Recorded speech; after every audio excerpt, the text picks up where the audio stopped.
Assalamualaikum warahmatullahi wabarakatuh. Bismillahirrahmanirrahim. Alhamdulillahi rabbil alamin. Wassalatu wassalamu ala asyrafil anbiya'i wal mursalin wa ala alihi washabihi ajmain.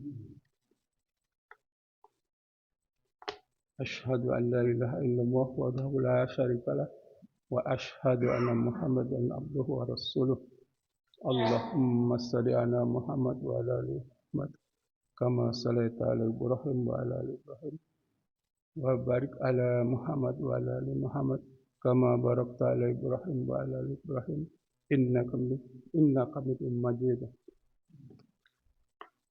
Hadirin rahimakumullah, marilah kita pertama-tama selalu memanjatkan puji dan syukur kehadirat Allah Subhanahu wa taala yang selalu memberikan kenikmatan, kebahagiaan kepada kita sekalian semua. Dan tak lupa marilah kita sampaikan salawat dan salam kepada junjungan kita Nabi besar Muhammad sallallahu alaihi wasallam, kepada sahabat-sahabatnya, kerabatnya, tabiin, pada sampai dengan kita sekalian yang masih setia mengikuti ajarannya. Hadirin rahimakumullah, pada kesempatan pagi ini, subuh yang berbahagia ini, saya akan menyampaikan judul kultum, yaitu perilaku muslim menghargai waktu. Jamaah rahimakumullah, dalam syariat Islam, seorang muslim yang dicintai Allah adalah yang menghargai waktu. Mengelola waktu dengan baik dan tidak menyia-nyiakannya adalah kewajiban bagi umat muslim. Sikap menghargai waktu juga merupakan salah satu tanda keimanan dan ketakwaan seseorang. Waktu banyak disebutkan dalam Al-Quran. Allah Subhanahu wa taala mengatur waktu agar terus berputar secara teratur. Allah mengatur terbitnya matahari dan bulan sebagai tanda pergantian siang dan malam. Banyak ayat-ayat dalam Al-Quran di mana Allah Subhanahu wa taala mengawal firman-Nya dengan kalimat sumpah sebagai penanda dan simbol pentingnya waktu. Di antaranya demi malam, demi siang. Quran surat Al-Lail ayat 1 sampai dengan 2. Demi waktu fajar, Quran surat Al-Fajr ayat 1. Demi waktu duha, Quran surat Ad-Duha ayat 1. Demi masa, Quran surat Al-Asr ayat 1 dan beberapa ayat-ayat lainnya.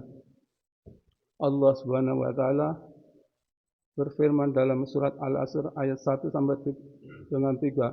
Wal 'asr innal insana lafil khusr illa alladzina amanu wa amilus salihati wa tawasaw bil haqqi wa tawasaw bis sabr. Demi masa, sungguh manusia berada dalam kerugian kecuali orang-orang yang beriman dan mengerjakan kebajikan, serta saling menasihatin untuk kebenaran dan saling menasihatin untuk kesabaran. Quran surat Al-Asr ayat 1 sampai dengan 3. Pada Al-Quran surat Al-Asr, Allah mengawal firman-Nya dengan bersumpah menyebut demi masa. Sumpah ini dimaksudkan agar orang-orang yang beriman memanfaatkan waktu dengan sebaik-baiknya, karena banyak manusia yang lalai dalam menjalani hidup mereka. Kemungkinan kandungan surat Al-Asr ini mengajarkan kepada umat manusia akan pentingnya memanfaatkan waktu dengan baik, mengamalkan ilmu pengetahuan yang dimiliki dan melakukan perbuatan baik, serta saling berwasiat dan berpesan dalam kebenaran dan kesabaran. Ayat-ayat dalam surat Al-Asr ini mengingatkan agar umat muslim beriman dan melakukan amal saleh sebanyak-banyaknya, serta saling menasihati dalam kebaikan dan dengan kesabaran agar tidak termasuk dalam golongan orang yang merugi. Memahami makna dan keutamaan surat Al-Asr dapat menjadi pengingat bagi kita untuk menghargai waktu dengan baik dan menjauhkan diri dari perbuatan-perbuatan yang tidak bermanfaat dalam kehidupan ini. Rasulullah Shallallahu Alaihi Wasallam juga memberikan pedoman bagi umat Muslim untuk menghargai waktu, karena seorang Muslim tidak boleh menyanyiakan waktu. Dalam sebuah hadis yang diriwayatkan Ibnu Abbas, Rasulullah Shallallahu Alaihi Wasallam bersabda, siapkan 5 perkara sebelum datangnya 5 perkara, masa hidupmu sebelum datang waktu matimu, masa sehatmu sebelum datangnya waktu sakitmu, masa senggangmu sebelum datang waktu sibukmu, masa mudamu sebelum datang masa tuamu, dan masa kayamu sebelum datang masa miskinmu. Hadis riwayat Bukhari. Dalam riwayat lain dari Ibnu Umar, Rasulullah Sallallahu Alaihi Wasallam bersabda, jika engkau pada waktu sore maka janganlah menunggu datangnya waktu pagi, dan jika pada waktu pagi maka janganlah engkau menunggu datangnya waktu sore. Pergunakanlah waktu sehatmu untuk beramal sebelum datang waktu sakitmu, dan gunakanlah waktu hidupmu sebelum datang waktu matimu. Hadis riwayat Bukhari. Jamaah rahimakumullah, dalil-dalil di atas merupakan tuntunan bagi umat muslim betapa pentingnya mengelola waktu. Jika kita dapat memanfaatkan waktu dengan sebaik-baiknya, tentu akan membawa kebahagiaan di dunia dan akhirat. Rasulullah Shallallahu Alaihi Wasallam juga bersabda, kami makbunam fihima kasiran minan nasi sadatu wal faraq. Ada dua nikmat yang kebanyakan manusia merugi dalamnya, yaitu sehat dan waktu luang. Hadis riwayat Bukhari. Jadi jelaslah bahwa waktu sangat berguna bagi kita. Sebagai seorang muslim yang baik, marilah kita menghargai waktu dengan sebaik-baiknya. Sebab waktu merupakan harta yang paling berharga, yang sejatinya dimanfaatkan untuk melakukan hal-hal yang bermanfaat dan menyiapkan bekal yang terbaik untuk kehidupan di akhirat kelak. Lantas bagaimana cara mengelola waktu menurut tuntunan Islam? Islam memberikan beberapa kiat dalam mengelola waktu, antara lain adalah: pertama, hindari kebiasaan menunda-nunda. Jangan menunda-nunda sesuatu terlebih jika hal yang ditunda adalah amal ibadah dan amal baik lainnya, agar kita tidak menjadi orang yang rugi.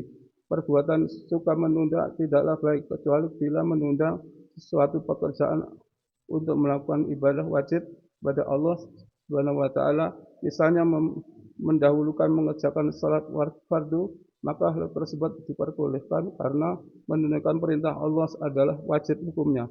Islam menganjurkan untuk segera melaksanakan apa yang menjadi kewajibannya dengan baik dan tepat waktu. Apabila amalan-amalan yang wajib telah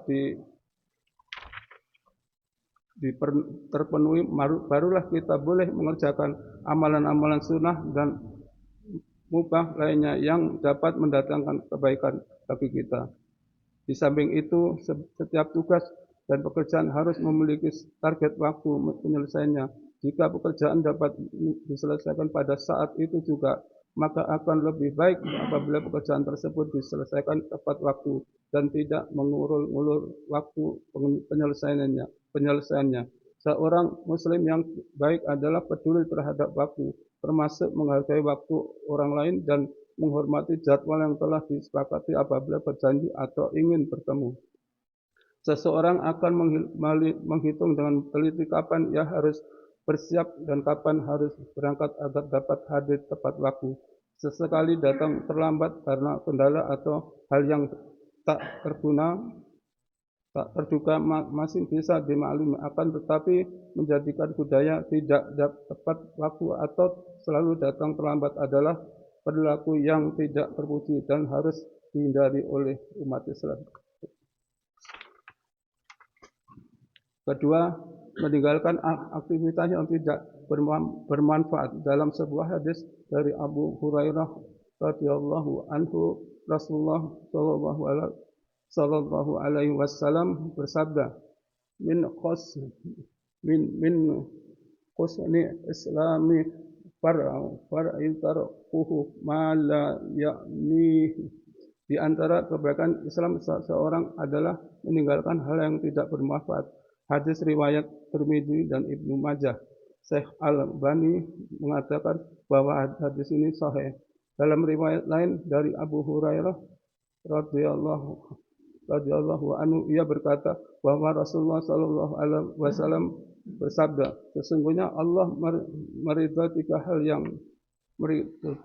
dan membenci tiga hal bagi kalian, dan meridhai kalian untuk menyembahnya dan tidak menyekutukan sesuatu pun dengannya, serta berpegang teguhlah kalian dengan tali Allah dan tidak berpecah belah. Dia pun membenci tiga hal, karena sesungguhnya orang yang merugi adalah orang yang tidak memiliki kesempatan untuk sedikit sekali berbuat kebaikan sepanjang hidupnya. Yang ketiga, niatkan untuk menjadi lebih baik.